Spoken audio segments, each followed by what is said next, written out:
ngakusangisa kisangu kia dicota kupanga o vídeo aí para aí. Seja bem-vindo, uma grande alegria fazer este vídeo para si. Na aula de hoje vamos dar continuidade sobre o vídeo anterior. Falamos que órgãos e membros do nosso corpo. Vamos dar continuidade. Idiando ni ididi amukutuetu. Órgãos e membros do nosso corpo. Então vamos ver mais alguns membros do nosso corpo. E aqui temos umas.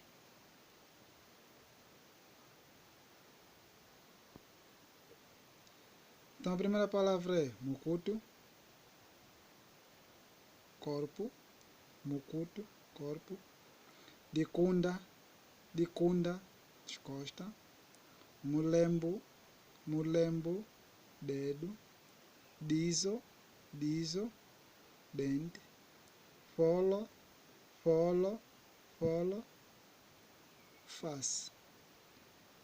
Nós temos algumas palavras e agora vamos ver alguns exemplos.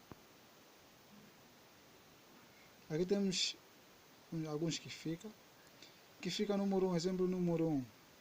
Ngala nindolo ya dizo. Ngala nindolo ya dizo. Tenho dor de dente. Que fica 2. Folo ya mbote. Uma face bonita, um rosto bonito. De se lembrar mais uma vez de que as palavras em Kimbundu são pronunciadas conforme são escritas.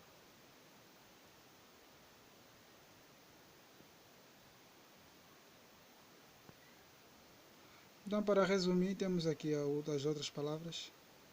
Mukutu, corpo, dicunda, costa, mulembo, dedo, dizo, dente, folo, rosto.